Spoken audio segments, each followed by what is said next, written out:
Hi, Amalia. Happy New Year. What a year Yes. already. Happy New Year to you, Maria. Well, first of all, welcome to this conversation and thank you for taking time to help us reflect and think forward. And as we celebrate your leadership at the Healthy Communities Foundation, I know that many of our grantee partners, our community stakeholders will want to hear about the work of the Healthy Communities Foundation, but also want to get to know you, Amalia. So thank you for taking this time. And as we think about the Healthy Communities Foundation, right, the name Healthy Communities Foundation, sometimes when we think about health, the theme comes back to physical health, as opposed to thinking about the overall social determinants of health, which could mean access to food, mental health, as some examples. From your perspective, and thinking about the Healthy Communities Foundation's mission to measurably improve the health and well-being of individuals in our communities and in our region by promoting health equity. With that context, what does health equity mean to you? That's a great question, Maria. And I think it can mean a lot of different things to folks. But I think that we've learned over the last few years that there's more and more data showing the disparity among communities that impact health in a lot of different ways. So to me, health equity is so interrelated with the social determinants of health. That is, having a living wage, having access to quality health care, being able to navigate the governmental system. And, it shouldn't be that based on the zip code of where you were born will determine how long you live and what health challenges you have. So to me, health equity means that we're no longer bound by these factors outside of our control that determine the quality of life we lead and health issues that we may or may not face. Thanks, Amalia, for that perspective. And you have seen the foundation since and been a part of the rebirth of our foundation. And so much has transpired since our rebirth. As we think about the focal point of that rebirth and getting to where we're at currently in 2021, especially as we think about COVID-19, the pandemic, the economic crisis in our area, as our new board chair, Amalia, how do you see the Healthy Communities Foundation continuing to honor the core value of energizing the spirit and potential of communities in our region this year and moving forward? Well, first of all, my predecessor, the prior chair, Grace Ho, left big shoes to fill. She did an excellent job of laying a solid foundation for our work. And so it's an honor and privilege for me to step into the chair position. But honestly, with you, Maria, and the staff that is running the foundation have done an excellent job. So in a lot of ways, for me as chair, it's only continuing the momentum, right, that we've built over the last several years. But I also think we're at a unique point. As a foundation, we are stepping up, and I know my fellow board members would agree. And in the last 8-9 months, we have thought long and hard about what our role is. And it's really threefold. We're increasing the amount of funding that we're giving out to grantees. We are more focused on the health equity issues and looking at everything through the lens, an equity lens.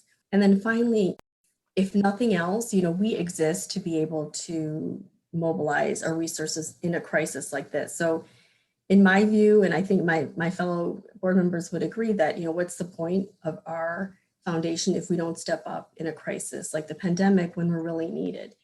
And I should also mention that, thanks to your leadership, Maria, you've been able to get us focused on where we can have the most impact.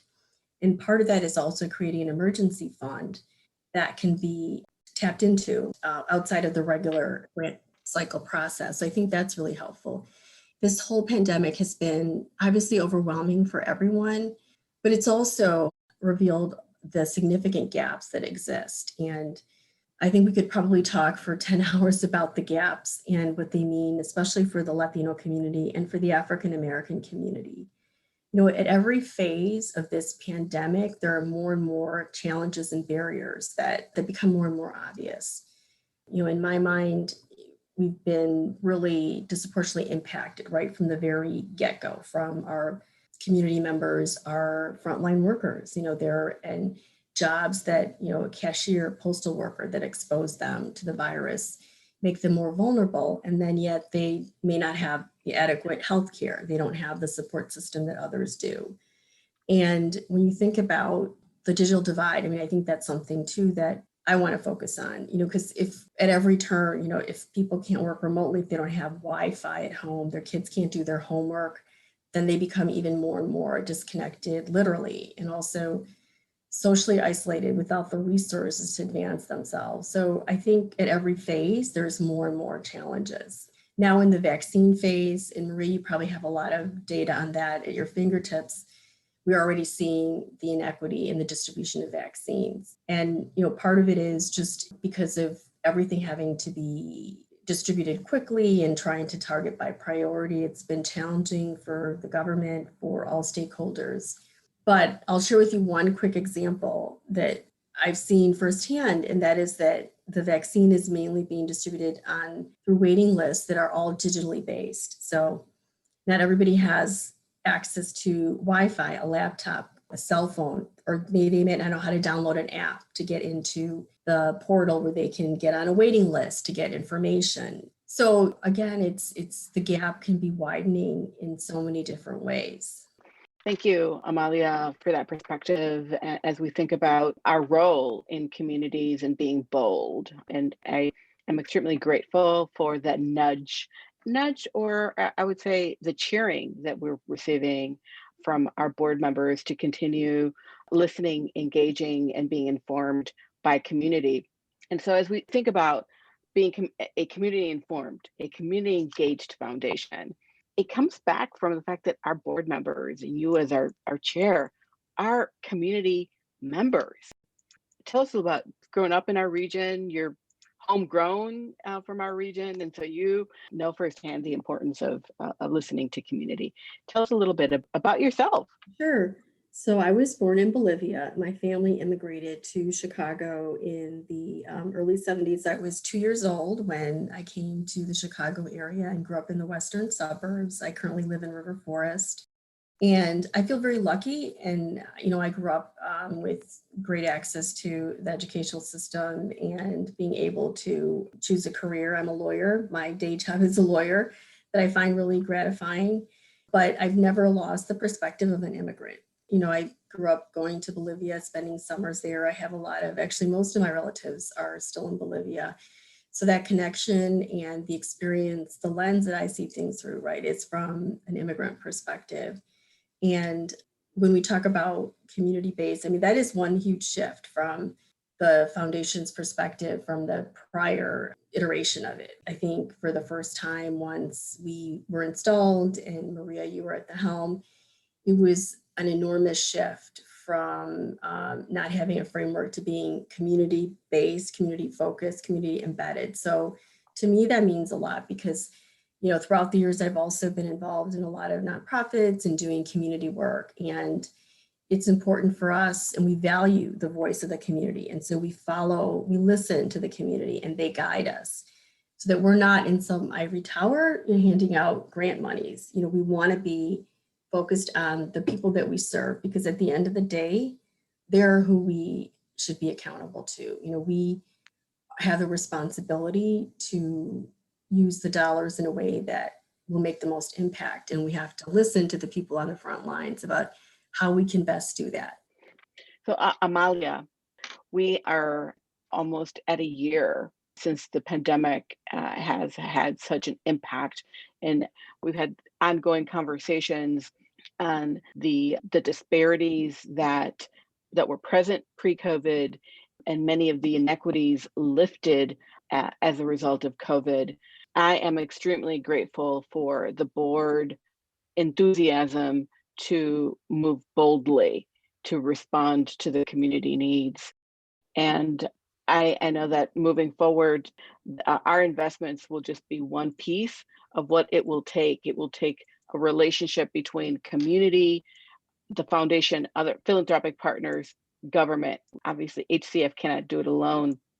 So as we move to 2021 and the work, we know that the recovery is not going to be finished in 2021. Our communities will be hit for unfortunately, a long period past the vaccine period. If we take a look at how the recession hit many of our community members in 2008, that some of our communities were just starting to come out of that. COVID-19's impact is going to have long-term ripple effects in our region. So I want to thank you, Amalia, and our board for encouraging us to respond in this moment in time. Thank you, Maria. I mean, I think we've all been like family members. We're connected in so many ways. Our communities, all of them are resilient. And I think that's the resilience that we have to continue to cultivate and to nurture. For me, during the pandemic, on a personal level, what's kept me grounded are my boys. Nez, who's 19, he's a sophomore at Iowa State studying history, who wants to be a history high school teacher. And Maximo, who's a junior in high school. Both of them are doing all classes remote. And we've been hunkered down since last March. We do go a little stir crazy for sure, but I also am very lucky that I can work remotely from home. A lot of folks don't have that option. One other thing I wanted to mention that occurred to me is that, I do see the work of the foundation as an onion that we keep peeling back. When the pandemic started, okay, let's see testing. Okay, how can we get more people tested? And the barriers, the availability of the testing and educating our community members to go get tested, but there's fear, right? Well-founded fear, whether they're undocumented or just can't take the time from work to get tested, right? So that you peel away the onion. And then now with, access to being able to get the quality care if they do get COVID, that's another huge barrier. And how does the foundation pivot to address that? And now in this next phase with the vaccine distribution. So at the end of the day, it's like we peel back all the layers and we have to get at the core, which would help us reach equity, pure equity at some point. But, we're constantly trying to be nimble and address issues as they come up, and it is a challenge. But I'm looking forward to continuing the work. And I think, Maria, you've been an excellent leader in also being able to anticipate what's coming around the corner. How do we best position ourselves? Thank you, Amalia, and thanks for reminding us that as we are peeling back these layers, that those layers are being lifted by our community partners, our grantee partners, and this work addressing the pandemic would not be possible were it not for the work of our community partners, our stakeholders in the region. Thank you, Amalia, for highlighting that. One of the things I'm really grateful for from our board is that each one of you have a relationship to our region. Each one of you is connected to the health and well-being of our community and our communities. And so I'm really grateful for that perspective, and especially your leadership, Amalia, having come from years of experience of listening to community and incorporating them into policies that support the health and well-being of our communities. I can only imagine what we've done in 3 years' time in the foundation's rebirth, what will continue as we continue to listen and be community engaged and community informed. Is there anything that you want to share to our community as we think about your tenure beginning, our work towards justice and peace and health for all? Amalia, I've known you for many years. I think as part of your DNA, you've always worked towards this. Is there anything you want to share? I think it can be overwhelming at times. There's so many areas where folks need assistance, whether it's, they lost their job or, they've lost someone in the pandemic, or they're just feeling serious mental health issues. I think that is one area that I would like to focus on more than we have in the past is mental illness and how that is either surfaced or resurfaced more during the pandemic, and how people are experiencing incredible isolation, having been in this lockdown mode for so many months. Too many times in all communities, it's something that we don't acknowledge enough, maybe are ashamed to admit or to seek treatment. And I think that's especially true, unfortunately, in the Latino community. It's not considered like a serious disease or condition. And oftentimes people just don't take any action, don't get treatment until it's too late. And so that is one thing that I would like to focus more on. And, as we are almost at the 1 year mark of this pandemic, I think it's only going to get worse, unfortunately, and we will enter another phase. But there's so many competing important interests, right? Like we can't fund everything, so we have to make some hard decisions. But the last thing I'll say is I absolutely, love this board. There is an incredible amount of personal chemistry, energy, and we don't always agree on every issue, but there is a sense of camaraderie and friendship, and we've gotten to know each other as human beings, and all of us have the same value system. And what I mean by that is that we believe in social justice, we believe in equity, and we believe in the community. And so with those grounding principles, we're able to all row in the same direction. And thanks to you, Maria, you're the one who takes our ideas, our concepts, our motivations, and you're able to translate that into an action plan with a team that's built who can execute on it. I mean, I'm just so impressed with all of our staff members who I see as an extension of our family, who are so committed to the same goals and vision that we all share. It is really a labor of love.